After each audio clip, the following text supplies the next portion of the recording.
तो आज की वीडियो का टॉपिक है इज मार्क्स ऑब्टेन्ड और scored by the student in the exam reflect their knowledge. तो जो भी बच्चा स्टूडेंट है, स्टूडेंट लाइफ में स्टूडेंट है, तो अपने जो वो मार्क्स लेता है पेपर्स में, एग्जाम में, तो वो क्या उसकी नॉलेज को रिफ्लेक्ट करते हैं, इस बारे में मैंने ये आर्टिकल लिखा है, ट्रांसलेशन के साथ आपके साथ शेयर करने वाली हूँ।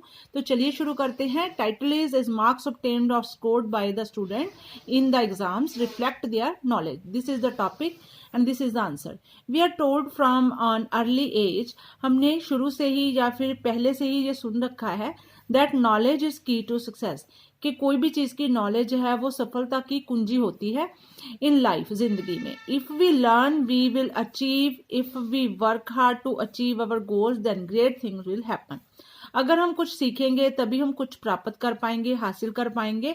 इफ वी वर्क हार्ड, अगर हम किसी भी चीज में मेहनत करेंगे, चाहे वो स्कूल लाइफ हो, कॉलेज लाइफ हो या हमारी नॉर्मल जिंदगी हो, वहां पे हम मेहनत करेंगे टू अचीव अवर गोल्स, जो कि हमने अपने निशाने हमने लगाए हुए हैं कि इस तरह से हमने कौन सा अपना गोल है उसको अचीव करना है, प्राप्त करना है, then great things will happen.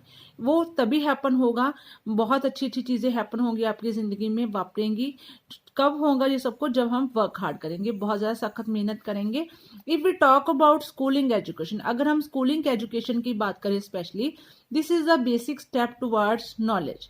तो ये सबसे पहला स्टेप होता है, पहला कदम होता है नॉलेज की तरफ एक स्टूडेंट का। That will be used in our whole life, जो कि हमारी पूरी जिंदगी इसके ऊपर बेस होती है, पूरी जिंदगी मैटर करती है कि हमने स्कूलिंग किस तरह से अपनी नॉलेज उसको गेन किया है, तो कौन कौन सी स्किल हमने डेवलप की है। And helps to set our career. तो इसी स्कूलिंग एजुकेशन के बाद हम कॉलेज में जाते हैं, जो हमारे मार्क्स होते हैं उसके ऊपर हमें डिपेंड होता है, हमारी नॉलेज के डिपेंड होता है कि हम कौन सा कैरियर चूज करते हैं जिससे हम जिंदगी भर अपना गुजारा कर सकें। Because a student in early age और चाइल्डहुड, क्योंकि एक जो स्टूडेंट है अर्ली एज में, बचपन की उम्र में, और चाइल्डहुड बचपन में, कैन मेमोराइज थिंग्स, तो उसकी जो मेमोराइज कोई भी याद शक्ति है बहुत ज्यादा तेज होती है। मेमोराइज थिंग्स, कोई भी चीज है उसको मेमोराइज करने की पावर होती है विद शार्प मेमोरी पावर, क्योंकि ये भगवान की तरफ से ही होता है। क्योंकि जैसे जैसे इंसान बड़ा होता है उसके ऊपर टेंशन होती है, वर्कलोड रहता है, तो उसकी मेमोरी पावर अक्सर कम होती है। लेकिन स्कूलिंग में क्या होता है कि बच्चे फ्रेशर होते हैं, एक तरह से कोई भी दुनियादारी का कोई भी प्रभाव नहीं होता, तो किसी भी चीज को उनकी जो मेमोरी होती है बहुत ही पावरफुल होती है, शार्प होती है।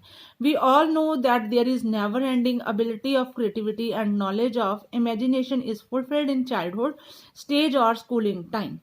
तो वी ऑल नो, ये हम सभी जानते हैं, that there is never ending ability, कि किसी भी स्टूडेंट के पास बचपन की एज में नेवर एंडिंग, कभी ना खत्म होने वाली एक योग्यता होती है, क्रिएटिविटी होती है, एंड नॉलेज, जो जानकारी होती है उसके दिमाग में स्टोर होती रहती है, ऑफ इमेजिनेशन। इमेजिनेशन, कल्पना की दुनिया में बच्चे जीते हैं, तो कल्पना करने की ताकत भी बहुत होती है। इस फुलफिल्ड, सपने पूरे होते हैं इन चाइल्डहुड स्टेज, बचपन की उम्र में, और स्कूलिंग टाइम, या फिर हम दूसरे शब्दों में कह सके तो स्कूलिंग टाइम में भी, चाइल्डहुड में, स्कूलिंग टाइम में हमारे काफी सारे सपने हैं वो पूरे होने शुरू हो जाते हैं। और individuals are capable of learning in different veg.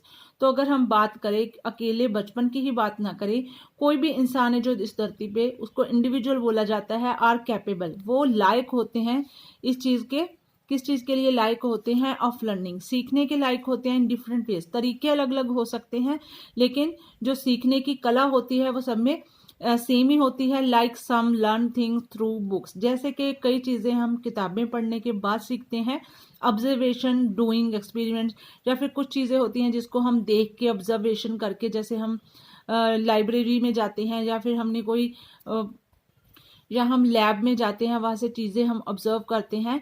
Doing experiment, वहां पे हम एक्सपेरिमेंट्स करते हैं, rather than all time reading and studying. इसका मतलब ये नहीं है कि अगर हमने नॉलेज लेनी है तो सारा दिन ही हम पढ़ाई करते रहेंगे, स्टडी करते रहेंगे, बल्कि हम कुछ चीजें किताबों से सीखते हैं, कुछ चीजें ऑब्जर्वेशन से सीखते हैं, कुछ चीजें एक्सपेरिमेंट करने के बाद सीखते हैं।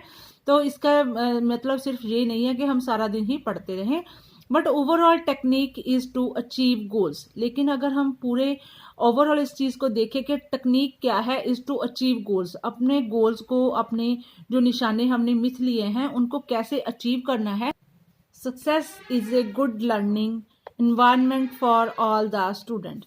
तो इस सफलता को पाने के लिए क्या होना चाहिए? Good learning environment. जो सीखने का एनवायरनमेंट है, वातावरण है, बहुत ही अच्छा होना चाहिए, जहाँ पे बच्चा बैठ के शांतमय ढंग से सीख सके, पढ़ सके। फॉर ऑल द स्टूडेंट्स, पूरे स्टूडेंट्स के लिए, सभी स्टूडेंट्स के लिए यही क्राइटेरिया होता है कि एक शांत माहौल दीजिए बच्चे को स्टडी करने के लिए, जिसमें वो अच्छी तरह से चीज़ों को देख सके, उनको पढ़ सके, उनको सीख सके, उनको मेमोराइज कर सके। Learning process is every student is totally different. अगर हम बात करें किसी भी चीज़ को सीखने की जो प्रोसेस होती है वो हर एक स्टूडेंट में अलग अलग होती है, टोटली डिफरेंट, बिल्कुल अलग होती है। And this is the true, और यही बात सच है that every student is not all good in all subject. तो ये भी बात हम सभी को पता है कि हर एक स्टूडेंट है वो सभी सब्जेक्ट में गुड नहीं हो सकता, अच्छा नहीं हो सकता है।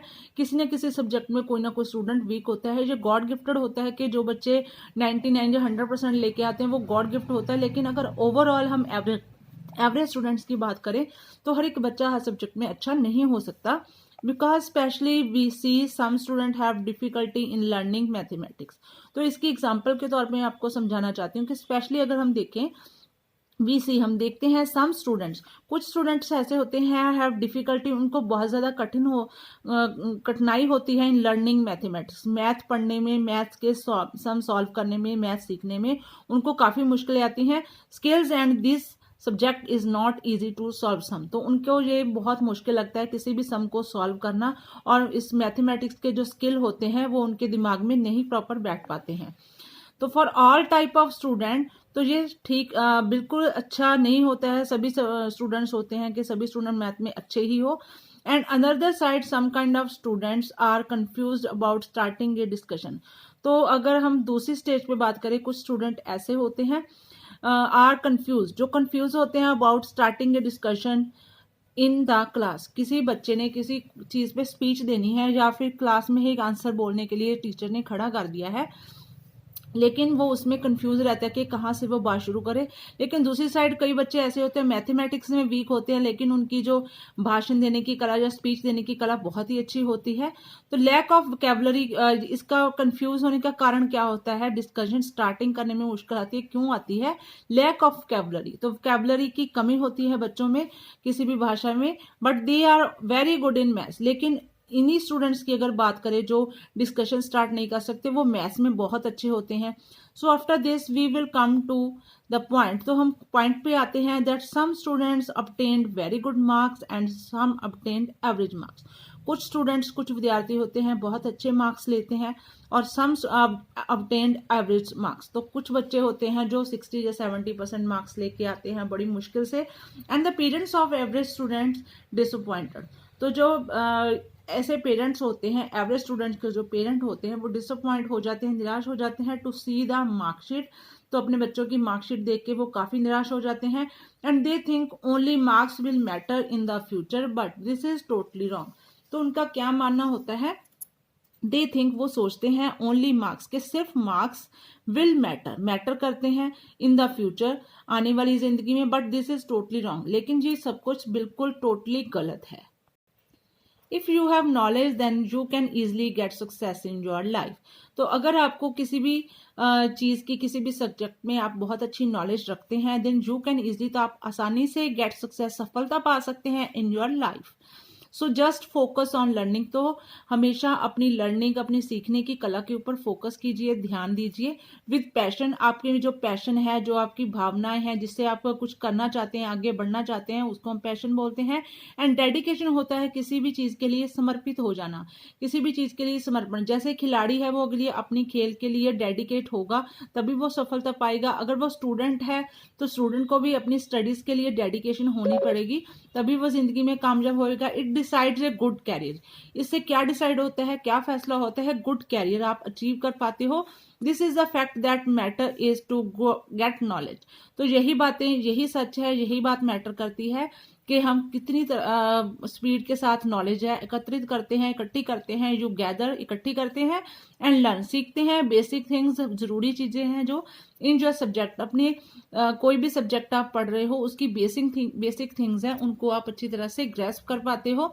And students, so at last we can say, तो अंत में हम यही कह सकते हैं, वी शुड स्टडी, हमें प्रॉपर स्टडी करनी चाहिए और सब्जेक्ट, अपने सब्जेक्ट के रिलेटेड हमें पूरा पैशनेट होना चाहिए विद प्लानिंग। कोई भी सब्जेक्ट हो उसकी प्लानिंग के साथ हम तैयारी करेंगे and free mind to achieve our desired goals. और फ्री माइंड होके हम अपनी जो भी सब्जेक्ट है उसको पढ़ेंगे, उससे नॉलेज इकट्ठी करेंगे, अचीव अवर डिजायर्ड गोल। जो भी हमारे गोल्स हैं जो हमें अचीव करने हैं हमारी इच्छा शक्ति के ऊपर डिपेंड करते हैं, तो and not be pressurised our mind.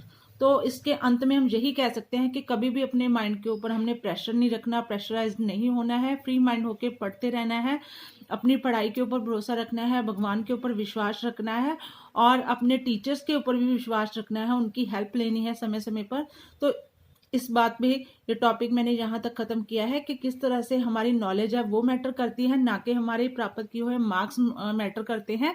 तो इस तरह से अपनी ईमानदारी के साथ अपनी नॉलेज को आप बढ़ाइए, अपने सब्जेक्ट्स को पढ़िए। तो मिलती हूँ आपके साथ एक नई वीडियो के साथ, नए टॉपिक के साथ। Till then take care, please share subscribe my channel education point.